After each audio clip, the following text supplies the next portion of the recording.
Ranjani YouTube ಚಾನಲ್ಗೆ ಸ್ವಾಗತ.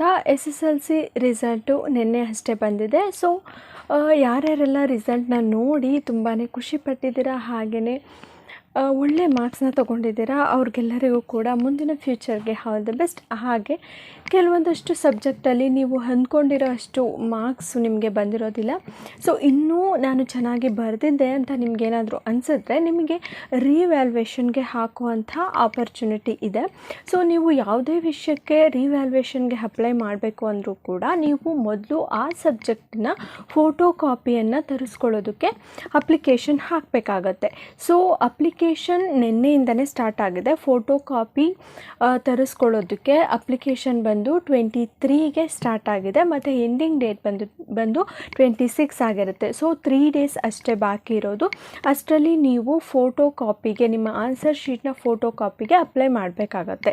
So ಅದಾದ ಮೇಲೆ ನೀವು ಫೋಟೋ ಕಾಪಿನ ಡೌನ್ಲೋಡ್ ಮಾಡಿ ನಿಮ್ಮ ಟೀಚರ್ಸ್ಗೆ ತೋರಿಸಿ ನಿಮಗೇನಾದರೂ ಎಕ್ಸ್ಟ್ರಾ ಮಾರ್ಕ್ಸ್ ಬರುತ್ತೆ ಅನ್ನೋ ಹಾಗೆ ಇದ್ದರೆ ನೀವು ರಿವ್ಯಾಲ್ಯೂಯೇಷನ್ಗೆ ಅಪ್ಲೈ ಮಾಡ್ಬೋದು. ರಿವ್ಯಾಲ್ಯೂಯೇಷನ್ಗೆ ಬಂದು 28ಇಂದ ಸ್ಟಾರ್ಟ್ ಆಗುತ್ತೆ ಡೇಟು ಮತ್ತು ಎಂಡ್ ಆಗೋವಂಥದ್ದು 4ಗೆ ಮೇ 4ಗೆ ನಿಮ್ಮ ಒಂದು ಅಪ್ಲಿಕೇಶನ್ ಡೇಟು ಎಂಡ್ ಆಗುತ್ತೆ. ಸೊ ಫೋಟೋ ಕಾಪಿ ತರಿಸೋದಕ್ಕೆ ನೀವು ಯಾವ ರೀತಿಯಾಗಿ ಅಪ್ಲೈ ಮಾಡಬಹುದು ಅಂತ ಹೇಳ್ಬಿಟ್ಟು ಈ ವಿಡಿಯೋದಲ್ಲಿ ಸಂಪೂರ್ಣ ಮಾಹಿತಿ ಸಿಗುತ್ತೆ. ವಿಡಿಯೋನ ಸ್ಕಿಪ್ ಮಾಡದೆ ಪೂರ್ತಿಯಾಗಿ ನೋಡಿ, ಓಕೆನಾ? ಯಾವ ರೀತಿಯಾಗಿ ಫೋಟೋ ಕಾಪಿಗೆ ಅಪ್ಲೈ ಮಾಡಬೇಕು ಅಂತ ಕಂಪ್ಲೀಟಾಗಿ ತೋರಿಸ್ಕೊಡ್ತೀನಿ. ಸೊ ಬನ್ನಿ ವಿಡಿಯೋನ ಸ್ಟಾರ್ಟ್ ಮಾಡೋಣ. ನೀವು ಕ್ರೋಮಲ್ಲಿ ಅಥವಾ ಗೂಗಲಲ್ಲಿ KSEAB.Karnataka.government.in ಲಾಗಿನ್ ಅಂತ ಹೇಳ್ಬಿಟ್ಟು ಸರ್ಚ್ ಮಾಡಿ. ಸೊ ಈ ಒಂದು ವೆಬ್ಸೈಟ್ ಬರುತ್ತೆ, KSEAB ಅಫಿಷಿಯಲ್ ವೆಬ್ಸೈಟು. ಅದರ ಮೇಲ್ಗಡೆ ಕ್ಲಿಕ್ ಮಾಡ್ಕೊಳ್ಳಿ. ಕ್ಲಿಕ್ ಮಾಡ್ಕೊಂಡಿದ್ದಾದಮೇಲೆ ಈ ರೀತಿ ಇಂಟರ್ಫೇಸ್ ಓಪನ್ ಆಗುತ್ತೆ. ಇಲ್ಲಿ 3 ಲೈನ್ಸ್ ಕಾಣಿಸುತ್ತಲ್ಲ, ಸೊ 3 ಲೈನ್ಸ್ ಮೇಲೆ ಕ್ಲಿಕ್ ಮಾಡ್ಕೊಳ್ಳಿ, ಓಕೆನಾ? 3 ಲೈನ್ಸ್ ಮೇಲೆ ಕ್ಲಿಕ್ ಮಾಡಿಕೊಂಡಾಗ ನಿಮಗೆ SSLC ವಿದ್ಯಾರ್ಥಿಗಳ ಅಂಕಣ ಅಂತ ಹೇಳ್ಬಿಟ್ಟು ತೋರಿಸುತ್ತೆ. ಸೊ SSLC ವಿದ್ಯಾರ್ಥಿಗಳ ಅಂಕಣ ಮೇಲೆ ಕ್ಲಿಕ್ ಮಾಡ್ಕೊಳ್ಳಿ. ಕ್ಲಿಕ್ ಮಾಡಿದ ತಕ್ಷಣ SSLC ರಿಲೇಟೆಡ್ ಎಲ್ಲ ಅಪ್ಡೇಟ್ಗಳು ಕೂಡ ಇಲ್ಲಿ ಬಂದಿರುತ್ತೆ. ಸೊ SSLC 2026 ಪರೀಕ್ಷೆ 1, SSLC 2026 ಪರೀಕ್ಷೆ 1ರ ಉತ್ತರ ಪತ್ರಿಕೆಗಳ ಸ್ಕ್ಯಾನ್ ಪ್ರತಿ, ಮರು ಎಣಿಕೆ, ಮರು ಮೌಲ್ಯಮಾಪನ, ಇದಕ್ಕೆ ಲಿಂಕ್ ಬೇಕು ಅಂತಂದರೆ ಕ್ಲಿಕ್ ಹಿಯರ್ ಅಂತ ಹೇಳ್ಬಿಟ್ಟು ಇದೆಯಲ್ಲ, ಅದ್ರ ಮೇಲ್ಗಡೆ ಕ್ಲಿಕ್ ಮಾಡಿ. ಕ್ಲಿಕ್ ಹಿಯರ್ ಮೇಲೆ ಕ್ಲಿಕ್ ಮಾಡ್ಕೊಂಡಿದ್ದಾದಮೇಲೆ ಈ ಥರ ಇಂಟರ್ಫೇಸ್ ಬರುತ್ತೆ. ಇಲ್ಲಿ ನಿಮಗೆ ಡೇಟ್ಸನ್ನು ಕೊಟ್ಟಿದ್ದಾರೆ ಫೋಟೋ ಕಾಪಿಗೆ, ರೀಟೋಟಲಿಂಗಿಗೆ, ರಿವ್ಯಾಲ್ಯೂಯೇಷನ್ಗೆ. ಸೊ ನೀವು ಫೋಟೋ ಕಾಪಿಗೆ ಅಪ್ಲೈ ಮಾಡೋದಕ್ಕೆ ಡೇಟ್ ಬಂದುಬಿಟ್ಟು 23ಗೆ ಅಂದರೆ ನಿನ್ನೆ ಸ್ಟಾರ್ಟ್ ಆಗಿದೆ. ಎಂಡಿಂಗ್ ಡೇಟ್ ಬಂದುಬಿಟ್ಟು 26ಗೆ, ಓಕೆನಾ? Commencement of receiving of online application for photo copy 23/4/2026. Closure of application ಬಂದು 26/4/2026, ಅಂದರೆ 3 ಡೇಸ್ ಅಷ್ಟೇ ಇರೋವಂಥದ್ದು ನಿಮಗೆ ಟೈಮು. ಸೊ ಅಷ್ಟರಲ್ಲಿ ನೀವು ಫೋಟೋ ಕಾಪಿಗೆ ಅಪ್ಲೈ ಮಾಡಬೇಕಾಗತ್ತೆ. ಅಪ್ಲೈ ಮಾಡಿದ ಆದಮೇಲೆ ನೀವು ರೀಟೋಟಲಿಂಗಿಗೆ ಅಥವಾ ರಿವ್ಯಾಲ್ಯೂಯೇಷನ್ಗೆ ಅಪ್ಲೈ ಮಾಡ್ಬೋದು. ಸೊ ರೀಟೋಟಲಿಂಗಿಗೆ ಬಂದು 28ನೇ ತಾರೀಕು ಈ ತಿಂಗಳು ನಿಮಗೆ ಸ್ಟಾರ್ಟ್ ಆಗುತ್ತೆ ಮತ್ತು 4ನೇ ತಾರೀಕಿಗೆ ರೀಟೋಟಲಿಂಗಿಗೆ ನಿಮ್ಮ ಒಂದು ಅಪ್ಲಿಕೇಶನ್ ಹಾಕೋದಕ್ಕೆ ಕ್ಲೋಸ್ ಆಗುತ್ತೆ. ಮೇ 4ನೇ ತಾರೀಕು ಲಾಸ್ಟ್ ಡೇಟ್ ಆಗಿರುತ್ತೆ. ಅದೇ ರೀತಿ ರಿವ್ಯಾಲ್ಯೂಯೇಷನ್ಗೂ ಅಷ್ಟೇ 28ನೇ ತಾರೀಕು ಸ್ಟಾರ್ಟ್ ಆಗಿಬಿಟ್ಟು 4ನೇ ತಾರೀಕು ಮೇ 4ನೇ ತಾರೀಕು ಎಂಡ್ ಆಗುತ್ತೆ, ಓಕೆನಾ? ರೀಟೋಟಲಿಂಗಿಗೆ ಮತ್ತು ರಿವ್ಯಾಲ್ಯೂಯೇಷನ್ ಎರಡಕ್ಕೂ ಕೂಡ ಅಷ್ಟೇ 28ಕ್ಕೆ ಸ್ಟಾರ್ಟ್ ಆಗಿ ಮೇ 4ಗೆ ಎಂಡ್ ಆಗುತ್ತೆ. ಸೊ ಇದಿಷ್ಟು ಡೇಟ್ಸು ನಿಮಗೆ ನೆನಪಿರಲಿ. ಸದ್ಯಕ್ಕೆ ನೀವು ಫೋಟೋ ಕಾಪಿಗೆ ಅಪ್ಲೈ ಮಾಡ್ಕೊಳ್ಬೇಕಾಗತ್ತೆ. ಯಾವ ರೀತಿಯಾಗಿ ಅಪ್ಲೈ ಮಾಡೋದು ಅಂತ ಹೇಳ್ಬಿಟ್ಟು ತೋರಿಸ್ತೀನಿ. ಸೊ ಒಂದು ಸಬ್ಜೆಕ್ಟಿಗೆ ಬೇಕಂದರೆ ಒಂದು ಸಬ್ಜೆಕ್ಟ್ನ ತರಿಸ್ಕೋಬೋದು, ಇಲ್ಲ 6 ಸಬ್ಜೆಕ್ಟ್ ಬೇಕು ಅಂದರೆ 6 ಸಬ್ಜೆಕ್ಟಿಗೂ ಕೂಡ ನೀವು ಅಪ್ಲೈ ಮಾಡ್ಬೋದು.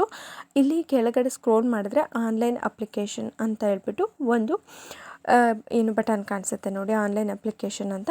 ಅದ್ರ ಮೇಲ್ಗಡೆ ಕ್ಲಿಕ್ ಮಾಡ್ಕೊಳ್ಳಿ. ಬ್ಲೂ ಕಲರಲ್ಲಿ ಕಾಣಿಸ್ತಿದೆಯಲ್ಲ ಅದು, ಓಕೆನಾ? ಕ್ಲಿಕ್ ಮಾಡ್ಕೊಂಡಿದ್ದ ತಕ್ಷಣ ಈ ರೀತಿಯಾಗಿ ಓಪನ್ ಆಗುತ್ತೆ.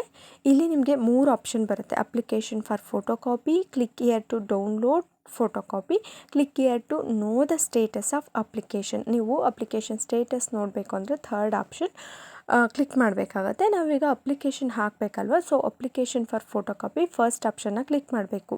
ಸೊ ನೀವು ಫೋಟೋ ಕಾಪಿಗೆ ಅಪ್ಲೈ ಮಾಡಿದಾದಮೇಲೆ ಒಂದು 5 ದಿನದ ಒಳಗಡೆ ನಿಮ್ಮ ಒಂದು ಫೋಟೋ ಕಾಪಿ ಬಂದು ಅಪ್ಲೋಡ್ ಆಗಿರುತ್ತೆ. ಇಲ್ಲಿ ಕೆಳಗಡೆ ರೆಡ್ ಕಲರಲ್ಲಿ ನೋಟಲ್ಲಿ ಕೊಟ್ಟಿದ್ದಾರೆ ನೋಡಿ, ಓಕೆನಾ. 5 ಡೇಸಲ್ಲಿ ನಿಮ್ಮ ಒಂದು ಫೋಟೋ ಕಾಪಿ, ನಿಮ್ಮ answer sheet photo copy upload ಆಗಿರುತ್ತೆ, ನೀವು ಡೌನ್ಲೋಡ್ ಮಾಡ್ಕೊಳ್ಬಹುದು. ಈಗ ಅಪ್ಲಿಕೇಶನ್ ಫಾರ್ ಫೋಟೋ ಕಾಪಿ ಮೇಲೆ ನಾವು ಕ್ಲಿಕ್ ಮಾಡ್ಕೊಳ್ಳೋಣ. ಕ್ಲಿಕ್ ಮಾಡಿಕೊಂಡು ಯಾವ ರೀತಿಯಾಗಿ ಅಪ್ಲಿಕೇಶನ್ನ ಹಾಕೋದು ಫೋಟೋ ಕಾಪಿಗೆ ಅಂತ ಹೇಳ್ಬಿಟ್ಟು ತೋರಿಸ್ತೀನಿ. ನೀವು ರಿವ್ಯಾಲ್ಯೂಯೇಷನ್ಗೆ ಅಪ್ಲೈ ಮಾಡಬೇಕು ಅಂತಂದರೆ ಫೋಟೋ ಕಾಪಿಗೆ ಅಪ್ಲೈ ಮಾಡೋದು ಕಂಪಲ್ಸರಿ ಆಗಿರುತ್ತೆ, ಓಕೆನಾ. ಸೊ ಈಗ ಈ ರೀತಿಯಾಗಿ ಓಪನ್ ಆಗುತ್ತೆ. ಇಲ್ಲಿ ನಿಮ್ಮ ರಿಜಿಸ್ಟರ್ ನಂಬರ್ ಕೇಳುತ್ತೆ. ನಿಮ್ಮ ಒಂದು ಎಕ್ಸಾಮಿನೇಷನ್ದು ರಿಜಿಸ್ಟರ್ ನಂಬರ್ನ ಇಲ್ಲಿ ಹಾಕ್ಬಿಟ್ಟು ವ್ಯೂ ಮೇಲೆ ಕ್ಲಿಕ್ ಮಾಡ್ಕೊಳ್ಳಿ. ನೆಕ್ಸ್ಟು ಇಲ್ಲಿ ನಿಮ್ಮ ಡೀಟೇಲ್ಸ್ ಎಲ್ಲನೂ ಕೂಡ ಬರುತ್ತೆ. ನಿಮ್ಮ ನೇಮು, ನಿಮ್ಮ ಮದರ್ ನೇಮ್, ಫಾದರ್ ನೇಮ್, ಯಾವ ಸೆಂಟರು, ಪ್ರತಿಯೊಂದೂ ಕೂಡ ಇಲ್ಲಿ ತೋರಿಸುತ್ತೆ. ನೆಕ್ಸ್ಟು ಈ ಡೀಟೇಲ್ಸು ಅದಾಗದೇ ಫೆಚ್ ಆಗುತ್ತೆ. ನೀವೇನು ಕೂಡ ಟೈಪ್ ಮಾಡುವಂಥ ಅವಶ್ಯಕತೆ ಇಲ್ಲ. ಇದನ್ನು ಮೇಲ್ಗಡೆ ಸ್ಕ್ರೋಲ್ ಮಾಡ್ಕೊಂಡು ಹೋದರೆ ಕೆಳಗಡೆ ಬಂದುಬಿಟ್ಟು ನಿಮ್ಮ ಸಬ್ಜೆಕ್ಟ್ಗಳನ್ನು ತೋರಿಸುತ್ತೆ, ಓಕೆನಾ. ಈಗ ತೋರಿಸ್ತೀನಿ. ಸ್ಕ್ರೋಲ್ ಮಾಡಿದ್ರೆ ಈ ರೀತಿಯಾಗಿ ಸಬ್ಜೆಕ್ಟ್ 6 ಸಬ್ಜೆಕ್ಟ್ ಕೂಡ ತೋರಿಸುತ್ತೆ. ನಿಮಗೆ ಯಾವುದರಲ್ಲಿ ಇನ್ನೂ ಕೂಡ ಮಾರ್ಕ್ಸ್ ಬೇಕು ಅಥವಾ ಕಡಿಮೆ ಬಂದಿದೆ ಅಂತ ಅನಿಸುತ್ತೆ ಆ ಒಂದು ಸಬ್ಜೆಕ್ಟ್ನ ನೀವು ಸೆಲೆಕ್ಟ್ ಮಾಡ್ಕೊಳ್ಬೋದು. ನಿಮಗೆ ಒಂದು ಸಬ್ಜೆಕ್ಟ್ ಬೇಕು ಅಂತಂದರೆ ಒಂದು ಸಬ್ಜೆಕ್ಟ್, ಇಲ್ಲ ಎಲ್ಲ ಸಬ್ಜೆಕ್ಟ್ಗಳು ಬೇಕು ಅಂತಂದರೆ ಎಲ್ಲ ಸಬ್ಜೆಕ್ಟು ಕೂಡ ಸೆಲೆಕ್ಟ್ ಮಾಡ್ಕೊಳ್ಬೋದು, ಓಕೆನಾ. ಸೊ ಈಗ ಒಂದು ಸಬ್ಜೆಕ್ಟ್ನ ಸೆಲೆಕ್ಟ್ ಮಾಡಿಬಿಟ್ಟು ನಾನು ತೋರಿಸ್ತೀನಿ, ಓಕೆನಾ. ಈಗ ಕನ್ನಡ 63 ಇದೆ, ಸೊ ಅದಕ್ಕೇ ರಿವ್ಯಾಲ್ಯೂಯೇಷನ್ಗೆ ಅಪ್ಲೈ ಮಾಡೋಣ. ಎಸ್ ಅಂತ ಹೇಳ್ಬಿಟ್ಟು ಸೆಲೆಕ್ಟ್ ಮಾಡ್ಕೊಳ್ಬೇಕಾಗತ್ತೆ. ನೀವು ಯಾವ್ಯಾವ ಸಬ್ಜೆಕ್ಟ್ ನಿಮಗೆ ಬೇಕೋ ಅದನ್ನೆಲ್ಲ ಎಸ್ ಅಂತ ಹೇಳ್ಬಿಟ್ಟು ಸೆಲೆಕ್ಟ್ ಮಾಡ್ಕೊಳ್ಳಿ. ಸೆಲೆಕ್ಟ್ ಮಾಡ್ಕೊಂಡಿದ್ದಾದಮೇಲೆ ಮೇಲ್ಗಡೆ ಸ್ಕ್ರೋಲ್ ಮಾಡಿ ಇಲ್ಲಿ ಸಬ್ಜೆಕ್ಟ್ ಎಲ್ಲ ಸೆಲೆಕ್ಟ್ ಆದ ನಂತರ ಸ್ಕ್ರೋಲ್ ಮಾಡಿದ್ರೆ ಕ್ಯಾಂಡಿಡೇಟ್ ಮೊಬೈಲ್ ನಂಬರ್, ಇದು ಕಂಪಲ್ಸರಿಯಾಗಿ ನಿಮ್ಮ ಮೊಬೈಲ್ ನಂಬರ್ ಹಾಕಲೇಬೇಕಾಗುತ್ತೆ. So email I D optional ಆಗಿರುತ್ತೆ. ಮೊಬೈಲ್ ನಂಬರ್ನ ಇಲ್ಲಿ ಕೊಡಬೇಕು. ನೆಕ್ಸ್ಟು ಪೋಸ್ಟಲ್ ಅಡ್ರೆಸ್ನ ಕೊಡಬೇಕು. ನಿಮ್ಮ ಅಡ್ರೆಸ್ಸು, ನಿಮ್ಮ ತಾಲೂಕು ಅಂದರೆ ನಿಮ್ಮ ಅಡ್ರೆಸ್ ಎಲ್ಲ ಕರೆಕ್ಟಾಗಿ ಕೊಡಿ. ನಿಮ್ಮ ತಾಲೂಕು ಕೊಡಬೇಕಾಗತ್ತೆ. ನೆಕ್ಸ್ಟು ಪಿನ್ ಕೋಡನ್ನು ಕೊಟ್ಬಿಟ್ಟು ಜನರೇಟ್ OTP ಮೇಲೆ ಕ್ಲಿಕ್ ಮಾಡ್ಕೊಳ್ಳಿ. ಸೊ OTP ಸೆಂಡ್ ಆಗುತ್ತೆ ನಿಮ್ಮ ಮೊಬೈಲ್ ನಂಬರಿಗೆ. ಅದಷ್ಟನ್ನು ಟೈಪ್ ಮಾಡಿ ನಾನು OTPನ ಜನರೇಟ್ ಮಾಡಿ ನಿಮಗೆ ಸಿಗ್ತೀನಿ, ಓಕೆನಾ. ಸೊ ನೋಡಿ, ಈಗ ಎಲ್ಲ ಟೈಪ್ ಮಾಡಿದ್ದೀನಿ. ಜನರೇಟ್ OTP ಮೇಲೆ ಕ್ಲಿಕ್ ಮಾಡ್ಕೊತೀನಿ. ಜನರೇಟ್ OTP ಮೇಲೆ ಕ್ಲಿಕ್ ಮಾಡ್ಕೊಂಡಿದ್ದ ತಕ್ಷಣ OTP ಜನರೇಟ್ ಆಗುತ್ತೆ, ಓಕೆನಾ. ಈ ರೀತಿಯಾಗಿ ಜನರೇಟ್ ಆಗುತ್ತೆ. ಅದಾದಮೇಲೆ OTPನ ಇಲ್ಲಿ ಎಂಟರ್ OTP ಅಂತ ಒಂದು ಬಾಕ್ಸ್ ಬರುತ್ತೆ, ಅದರಲ್ಲಿ OTPನ ಎಂಟರ್ ಮಾಡಬೇಕಾಗತ್ತೆ. ನಿಮಗೆ SMS ಮುಖಾಂತರ OTP ಬರುತ್ತೆ, ಅದನ್ನು ಎಂಟರ್ ಮಾಡಿದ ಆದಮೇಲೆ ಸಬ್ಮಿಟ್ ಮೇಲೆ ಕೊಡಬೇಕಾಗತ್ತೆ. ಸಬ್ಮಿಟ್ ಕೊಟ್ಟ ಮೇಲೆ ನಿಮ್ಮ ಒಂದು ಅಪ್ಲಿಕೇಶನ್ ನಂಬರ್ ಇಲ್ಲಿ ಜನರೇಟ್ ಆಗುತ್ತೆ. ಈ ಅಪ್ಲಿಕೇಶನ್ ನಂಬರ್ ತುಂಬ ಇಂಪಾರ್ಟೆಂಟ್ ಆಗುತ್ತೆ. ಇದನ್ನು ಎಲ್ಲಾದರೂ ಒಂದು ಕಡೆ ನೋಟ್ ಮಾಡಿ ಇಟ್ಕೊಂಡಿರಿ, ಇಲ್ಲ ಸ್ಕ್ರೀನ್ಶಾಟ್ನ ತೊಗೊಳ್ಳಿ, ಓಕೆನಾ. Application number. ಸೊ ಇದು ನೀವು ಇವಾಗ ಫೋಟೋ ಕಾಪಿಗೆ ಅಪ್ಲೈ ಮಾಡೋದಕ್ಕೆ ಅಪ್ಲಿಕೇಶನ್ ನಂಬರ್ ಆಗಿರುತ್ತೆ, ಓಕೆನಾ. ನೆಕ್ಸ್ಟು ಈಗ ಅಷ್ಟು ಆದ ನಂತರ ಸಬ್ಮಿಟ್ ಬಟನ್ ಮೇಲೆ ನೀವು ಕೊಡಬೇಕಾಗುತ್ತೆ. ಸಬ್ಮಿಟ್ ಅಲ್ಲ, ಮೇಕ್ ಪೇಮೆಂಟ್ ಮೇಲೆ ಕ್ಲಿಕ್ ಮಾಡ್ಕೊಳ್ಳಿ. ಮೇಕ್ ಪೇಮೆಂಟ್ ಮೇಲೆ ಕ್ಲಿಕ್ ಮಾಡ್ಕೊಂಡಿದ್ದು ಆದಮೇಲೆ ನೀವು ಪೇಮೆಂಟ್ ಮಾಡಬೇಕಾಗತ್ತೆ. ನಿಮ್ಮ ಅಪ್ಲಿಕೇಶನ್ ನಂಬರ್ ತಾನಾಗಿ ತೊಗೊಂಡಿರುತ್ತೆ. ಪೇಮೆಂಟ್ ಟೈಪು ಕ್ಯಾಶ್ ಪೇಮೆಂಟ್ ಅಂತಂದರೆ ಇಲ್ಲಿ ನಿಮ್ಮ ಚಲನ್ ನಂಬರ್ ಬರುತ್ತೆ, ಬ್ಯಾಂಕಿಗೆ ಹೋಗಿ ಪೇಮೆಂಟ್ ಮಾಡಬೇಕು. ಅದು ತುಂಬ ಟೈಮ್ ಕನ್ಸ್ಯೂಮಿಂಗ್ ಆಗಿರುತ್ತೆ. ಆನ್ಲೈನ್ ಪೇಮೆಂಟ್ನ ಸೆಲೆಕ್ಟ್ ಮಾಡ್ಕೊಳ್ಳಿ. ಆನ್ಲೈನ್ ಪೇಮೆಂಟ್ನ ಸೆಲೆಕ್ಟ್ ಮಾಡಿಕೊಂಡು ನೆಕ್ಸ್ಟು ಆನ್ಲೈನ್ ಪೇಮೆಂಟ್ ಬ್ಯಾಂಕ್ಸ್ ಅಂತ ಬರುತ್ತೆ, ಕರ್ನಾಟಕ 1 ಅಂತ ಹೇಳ್ಬಿಟ್ಟು ಸೆಲೆಕ್ಟ್ ಮಾಡ್ಕೊಳ್ಳಿ. ಸೆಲೆಕ್ಟ್ ಮಾಡ್ಕೊಂಡಿದ್ದ ನಂತರ ಸಬ್ಮಿಟ್ ಬಟನ್ ಮೇಲೆ ಕ್ಲಿಕ್ ಮಾಡ್ಕೊಳ್ಳಿ. ಸಬ್ಮಿಟ್ ಬಟನ್ ಮೇಲೆ ಕ್ಲಿಕ್ ಮಾಡ್ಕೊಂಡಿದ್ದಾದಮೇಲೆ ನಿಮ್ಮ ಡೀಟೇಲ್ಸ್ ಅಷ್ಟೂ ಕೂಡ ಬರುತ್ತೆ, ಓಕೆನಾ. Challan number, register number, amount ಎಷ್ಟು, ಒಂದು ಸಬ್ಜೆಕ್ಟಿಗೆ 400 ಆ ಥರ ಎಷ್ಟು ಸಬ್ಜೆಕ್ಟ್ ಇರುತ್ತೆ ಅಷ್ಟು ಸಬ್ಜೆಕ್ಟನ್ನು ಕೂಡ ಇಲ್ಲಿ ತೊಗೊಳುತ್ತೆ, ಓಕೆನಾ. So email address, phone number ಎಲ್ಲನೂ ಕೂಡ ಬಂದಿದೆ. ಮೇಕ್ ಪೇಮೆಂಟ್ ಮೇಲೆ ಕ್ಲಿಕ್ ಮಾಡ್ಕೊಳ್ಳಿ. ಸೊ ಕ್ಲಿಕ್ ಮಾಡ್ಕೊಂಡಿದ್ದು ಆದಮೇಲೆ ನಿಮ್ಮ ಡೀಟೇಲ್ಸ್ ಅಷ್ಟು ಕೂಡ ಬರುತ್ತೆ. ಇಲ್ಲಿ ರೆಸೋರ್ ಪೇ ಅಂತ ಇದೆಯಲ್ಲ ಅದ್ರ ಮೇಲ್ಗಡೆ ಕ್ಲಿಕ್ ಮಾಡ್ಕೊಳ್ಳಿ. ಇಲ್ಲಿ ಚಿಕ್ಕದಾಗಿ ಒಂದು ಬಾಕ್ಸ್ ಇದೆಯಲ್ಲ ಆ ಬಾಕ್ಸ್ನ ಕ್ಲಿಕ್ ಮಾಡ್ಕೊಳ್ಳಿ.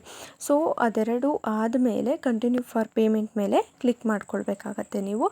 ಅಲ್ಲಿ ನೀವು ಪೇಮೆಂಟ್ನ ಮಾಡಬೇಕಾಗತ್ತೆ. QR ಕೋಡ್ ಕೂಡ ಬಂದಿರುತ್ತೆ. ಇಲ್ಲ ಅಂತಂದರೆ ಏನು ನಿಮ್ಮ UPI ID ಹಾಕ್ಬಿಟ್ಟು ಪೇಮೆಂಟ್ನ ಮಾಡಬೇಕಾಗುತ್ತೆ. ಪೇಮೆಂಟ್ ಮಾಡಿ ಸಬ್ಮಿಟಾಗಿ ಕೊಟ್ಟರೆ ನಿಮ್ಮ ಒಂದು ಅಪ್ಲಿಕೇಶನ್ ಏನಿರುತ್ತೆ ಅದು ಸಬ್ಮಿಟ್ ಆಗಿರುತ್ತೆ. ಈ ರೀತಿಯಾಗಿ ನೀವು ಫೋಟೋ ಕಾಪಿಗೆ ಅಪ್ಲೈ ಮಾಡಬೇಕಾಗತ್ತೆ. ಓಕೆನಾ.